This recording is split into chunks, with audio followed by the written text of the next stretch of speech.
Hi, എല്ലാവർക്കും A to Zന്റെ പുതിയൊരു recruitment നോട്ടിഫിക്കേഷനിലേക്ക് സ്വാഗതം. എയർപോർട്ട് ജോലി ആഗ്രഹിക്കുന്ന ആൾക്ക് പരീക്ഷയില്ലാതെ ഡയറക്റ്റ് ഇന്റർവ്യൂ വഴി ജോലി നേടാൻ ആഗ്രഹിക്കുന്ന ആൾക്ക് 864ഓളം ഒഴിവുകളിലേക്ക് ഇപ്പോൾ air India air transport limited എന്ന് പറഞ്ഞ കാർഗോ ഡിവിഷൻ, എയർ ഇന്ത്യക്ക് കീഴിലുള്ള കാർഗോ ഡിവിഷനിലേക്ക് വേണ്ടിയിട്ട് ഏകദേശം വിവിധ തസ്തികകളിലേക്കായിട്ട് 864ഓളം ഒഴിവുകളിലേക്ക് ഇപ്പോൾ അപേക്ഷ ക്ഷണിച്ചിട്ടുണ്ട്.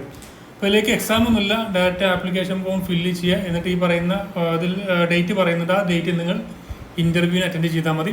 അപ്പോൾ താല്പര്യമുള്ളവർക്ക് ഇതിൽ ഈ ഒരു അവസരം ഉപയോഗപ്പെടുത്താവുന്ന, നല്ല ശമ്പളത്തിൽ എയർപോർട്ട് ജോലി ആഗ്രഹിക്കുന്ന ആളുകളുണ്ടെങ്കിൽ ഈ അവസരം ഉപയോഗപ്പെടുത്തുക. അതുപോലെ നിങ്ങൾ മാക്സിമം ഫ്രണ്ട്സിലേക്കൊന്ന് ഷെയർ ചെയ്യുക. എയർ ഇന്ത്യക്ക് കീഴിൽ ജോലി ആഗ്രഹിക്കുന്ന ഫ്രണ്ട്സുകളുണ്ടെങ്കിൽ അവർക്ക് നിങ്ങളൊന്ന് മാക്സിമം ഷെയർ ചെയ്യുക. നമുക്ക് ഏതെല്ലാം പോസ്റ്റുകളാണ്, ഏതെല്ലാം ക്വാളിഫിക്കേഷനിലവർക്ക് അപ്ലൈ ചെയ്യാൻ പറ്റും നോക്കാം.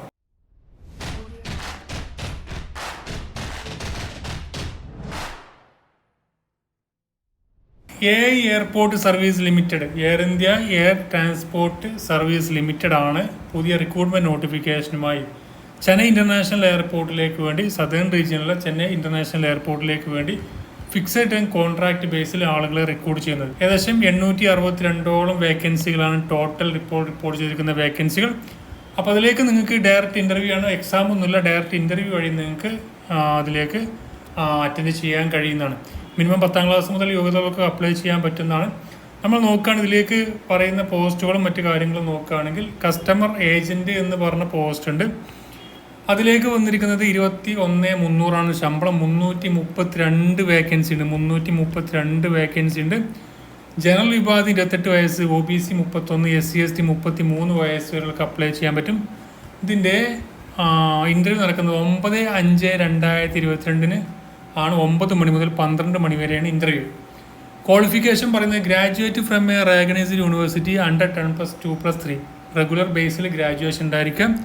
വിത്ത് ഡിപ്ലോമ ഇൻ അയാട്ട, അതുപോലെ എയർപോർട്ടുമായി ബന്ധപ്പെട്ട ഈ പറയുന്ന ഏതെങ്കിലും ഡിപ്ലോമ ഉള്ളവർക്കോ, അല്ലെങ്കിൽ graduate from a recognised university under 10+2+3 ഇപ്പോൾ ഏതെങ്കിലും അംഗീകൃത സർവകലാശാലയിൽ നിന്നുള്ള ഒരു ഡിഗ്രി ഉള്ളവർക്ക് അപ്ലൈ ചെയ്യാൻ പറ്റും. അതിൽ മുൻഗണന പറയുന്നത് ഈ ഒരു അയാട്ട കോഴ്സുകൾ, നമ്മുടെ എയർപോർട്ടുമായി ബന്ധപ്പെട്ട ഡിപ്ലോമ ഒക്കെ എടുത്തവർക്ക് മുൻഗണന ലഭിക്കാം. പിന്നെ പറഞ്ഞിരിക്കുന്നത് utility agent cum ramp driver എന്ന് പറഞ്ഞ പോസ്റ്റിലേക്ക് 36 ഒഴിവുകളുണ്ട്. 19,350 രൂപയായിരിക്കും ശമ്പളം ലഭിക്കുക. അതിലേക്ക് 10ാം ക്ലാസ് പാസ്സായിരിക്കും. അതുപോലെ must carry original valid HMV driving licence at the time of appearing for trade test. Preference will be given to the candidate conversant with local language. അപ്പോൾ പ്രിഫറൻസ് നൽകുന്നത് ലോക്കൽ ലാംഗ്വേജുമായിട്ട് നിങ്ങൾക്ക് അറിയുന്നുണ്ടെങ്കിൽ അവർക്ക് മുൻഗണന ലഭിക്കും. 10ാം ക്ലാസ് പ്ലസ് നിങ്ങൾക്ക് HMV ഉണ്ടോ, heavy motor vehicle licence ഉണ്ടോ, നിങ്ങൾക്ക് ഇതിലേക്ക് ഇന്റർവ്യൂ അറ്റൻഡ് ചെയ്യാം.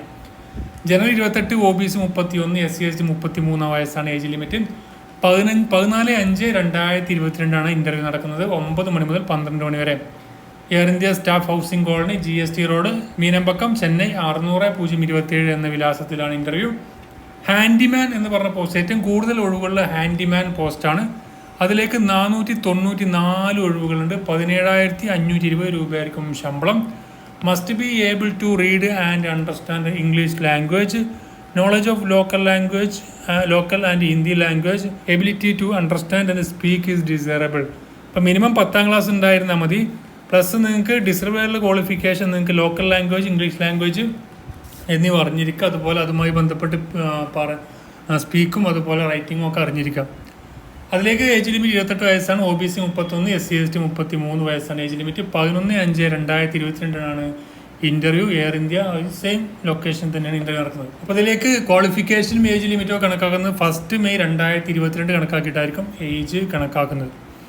അപ്പോൾ തീർച്ചയായും നല്ല അവസരം തന്നെയായിരിക്കും. നിങ്ങൾക്ക് എന്തെല്ലാം ജോലികളായിരിക്കും ഉണ്ടായിരിക്കുക. ഈ കസ്റ്റമർ ഏജന്റ് എന്ന് പറഞ്ഞാൽ എന്തായിരിക്കും ഫംഗ്ഷന്, അതിലുണ്ട് കസ്റ്റമർ ഏജന്റിന് വരുന്ന ടിക്കറ്റ് റിസർവേഷൻ, ബോർഡിങ്ങിൽ, അതുപോലെ terminal functions, passengers as well airline satisfaction is key requirement. അപ്പോൾ നമുക്ക് ഉണ്ടായിരിക്കുന്ന എയർപോർട്ടിൻ്റെ ഉള്ളിലുള്ള എയർപോർട്ട് പാസഞ്ചർ ചെക്കിൻ ഉണ്ടാവും, എയർലൈൻ ടിക്കറ്റ് റിസർവേഷൻ, ബോർഡിംഗ് ഉണ്ടാവും, ആൾ ടെർമിനൽ ഫംഗ്ഷൻസൊക്കെ കസ്റ്റമർ ഏജന്റ് എന്ന് പറഞ്ഞ തസ്തികയിൽ വരുന്നുണ്ട്, മെയിൽ ആൻഡ് ഫീമെയിൽ. പിന്നെ വരുന്നത് utility agent cum ramp driver എന്ന് പറഞ്ഞ പോസ്റ്റ് ആണെങ്കിൽ നിങ്ങൾ ട്രാക്ടർ, അതുപോലെ bus and ground service equipment ഒക്കെ നിങ്ങൾ ഓട്ടുന്ന ഒരു ജോലിയായിരിക്കും നിങ്ങൾക്ക് ലഭിക്കാം. ഹാൻഡിമാൻ എന്ന് പറഞ്ഞ പോസ്റ്റ് ആണെങ്കിൽ മെയിൻലി ബാഗേജ്, അതുപോലെ cargo loading, off loading from the aircraft, അതുപോലെ trolleys, aircraft cabin cleaning, passengers, ആ ഒരു രീതിയിലുള്ള കാർഗോ അങ്ങോട്ടും ഇങ്ങോട്ടും മാറ്റുക, അതുപോലെ തന്നെ മറ്റുള്ള കാര്യങ്ങളായിരിക്കും നിങ്ങൾക്ക് ഉണ്ടാവുന്ന ജോലി. ഇതിലേക്ക് നോക്കുകയാണെങ്കിൽ എങ്ങനെയാണ് applicant meeting with eligibility criteria mentioned in the advertisement as on 1 May 2022. അപ്പോൾ 1/5/2022 കണക്കാക്കിയിട്ട് ഈ ക്വാളിഫിക്കേഷനൊക്കെ നിങ്ങൾക്ക് ഉണ്ട് എന്നുണ്ടെങ്കിൽ നിങ്ങൾ വാക്കിൻ ഇൻ്റർവ്യൂ ഉണ്ട്. നിങ്ങൾക്ക് ആപ്ലിക്കേഷൻ ഫീസ് ഉണ്ട്, 500 രൂപ ആപ്ലിക്കേഷൻ ഫീസ് ഉണ്ട്. ഡിമാൻഡ് ഡ്രാഫ്റ്റ് ആയിട്ട് നിങ്ങൾ കൊണ്ടുപോകാം. ആപ്ലിക്കേഷൻ ഫീസ് എക്സ് സർവീസ്മാൻ ആണെങ്കിലോ കാൻഡിഡേറ്റ്സ് ബിലോങ് SC/ST കമ്മ്യൂണിറ്റി ആണെങ്കിലോ അവർക്ക് ആപ്ലിക്കേഷൻ ഫീസ് അടയ്ക്കേണ്ടതില്ല എന്നും കൂടിയും പറഞ്ഞിട്ടുണ്ട്. ഇപ്പോൾ ജനറൽ കണ്ടീഷൻസും ബാക്കി കാര്യങ്ങളൊക്കെ നിങ്ങൾ താഴെ ഒഫീഷ്യൽ നോട്ടിഫിക്കേഷൻ കൊടുക്കുന്നുണ്ടെന്ന് ചെക്ക് ചെയ്ത് നോക്കുക. മാക്സിമം നിങ്ങൾ ഫ്രണ്ട്സിലേക്കൊന്ന് ഷെയർ ചെയ്യുക. ഡെയിലി ഞാൻ അപ്ലോഡ് ചെയ്യുന്ന എല്ലാ നോട്ടിഫിക്കേഷൻ നിങ്ങൾക്ക് ലഭിക്കാൻ ചാനൽ ഫോളോ ചെയ്യാത്ത ആളുകൾ ഇപ്പോൾ തന്നെ ഫോളോ ചെയ്യാം. നമുക്കായാലും അടുത്ത നോട്ടിഫിക്കേഷൻ കാണാം. Thank you for watching. Have A nice day.